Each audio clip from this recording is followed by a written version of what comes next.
E aí, queridos estudantes, incansáveis alunos, navegantes da internet, vamos então à nossa discussão sobre a movimentação das placas tectônicas. Vamos pegar lápis e papel aí para a gente fazer as nossas anotações depois do nosso sinal.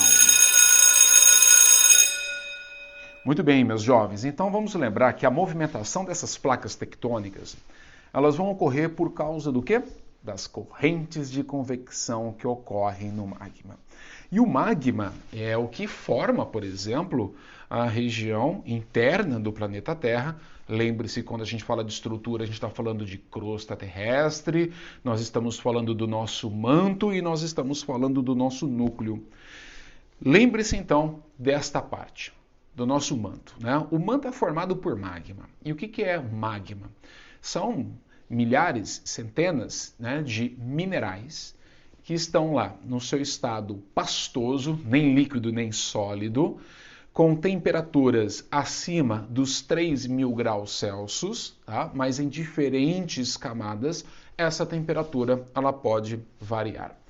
Então, memoriza isso, tá? Então, essa estrutura do manto, quanto mais próxima do núcleo ela estiver, maior é a temperatura.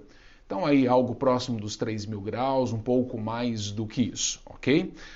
Há uma profundidade aí de aproximadamente 2.500, 2.300 quilômetros de profundidade. Quando esse magma ou esse manto ele chega próximo então da nossa crosta, a temperatura não é a mesma. A temperatura ela é menor, próximo aí de 1.200 a 1.500 graus Celsius. Então você vai lembrar das suas aulas de física e você vai lembrar também do que é uma corrente de convecção.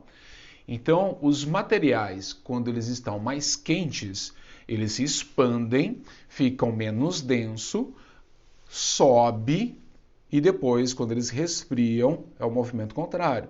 As moléculas se contraem, fica mais denso, mais pesado e desce. Então tenta simbolizar ou tenta visualizar o que eu estou falando, uma corrente de convecção no interior do manto.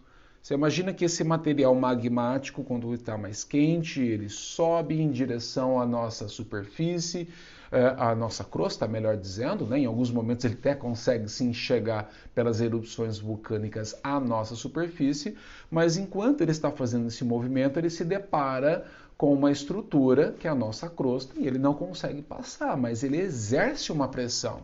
E essa pressão auxilia no processo de movimentação dessas placas tectônicas que ficam sendo arrastadas por essa corrente de convecção. Uma vez que você sabe disso, é importante então você entender que essa movimentação vai dar origem a 3 tipos diferentes. O primeiro deles, o movimento convergente, que vai ocorrer quando as placas tectônicas se encontram em uma questão assim de encontro mesmo, né, de um choque, e geralmente essas duas placas ou até mesmo mais placas podem ocorrer nesse processo de convergência. Geralmente o que acontece, uma placa acaba se deslizando para baixo da outra. Olha que interessante, né? Então a placa que fica sobre a de baixo, ela acaba enrugando e muitas vezes dando origem aos dobramentos modernos, que são as grandes montanhas ou cadeias de montanhas que ocorrem no planeta Terra. Vide o Himalaia ou, por exemplo, a Cordilheira dos Andes aqui na América do Sul. Ok? Essa placa que fica por baixo da outra, ela passa por um processo de subducção, ou seja, né, ela acaba mergulhando no manto e lá na frente ela vai se incorporar a essa estrutura, derretendo novamente e dando origem ao material magmático que em algum momento será expelido pelas erupções vulcânicas e vai dar origem ao processo de reciclagem novamente de todos esses minerais e formação de novas rochas. Combinado?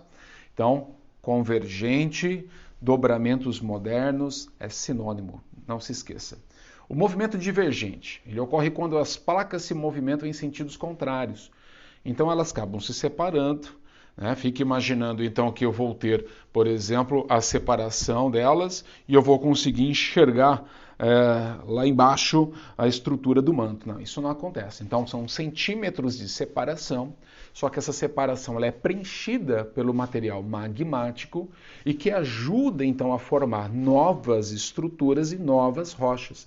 Então o assoalho marinho, esse assoalho que nós temos no Oceano Atlântico, ele vem sendo construído pela separação dessas placas e pelo preenchimento constante do material magmático, que vai dando origem a novas rochas. Olha que bonito. Então, no futuro, nós vamos ter novos continentes pelo processo também de separação dessas placas que dá a oportunidade dessas erupções ocorrerem. Muito interessante. E depois, por fim, nós temos o movimento conservativo, ou também conhecido como transformante, que ocorre quando as placas deslizam paralelamente entre si. Então, em alguns lugares do mundo, nós temos esse tipo de movimentação. Tá? Então, por exemplo, lá na costa dos Estados Unidos, no lado oeste, nós temos ali um processo de convergência e, ao mesmo tempo, em alguns pontos, esse movimento conservativo, onde as placas acabam deslizando paralelamente entre si. Isso, muitas vezes, acaba desencadeando grandes tremores de terra, né, pela questão da energia acumulada ali para poder deslizar uma placa paralelamente entre si, mas são os três movimentos que mais aparecem, que ocorrem na formação dessa dinâmica dessas placas tectônicas presentes no nosso planeta. Espero que vocês tenham gostado, espero ter ajudado a elucidar um pouco mais sobre esse assunto e a gente se vê na nossa próxima aula.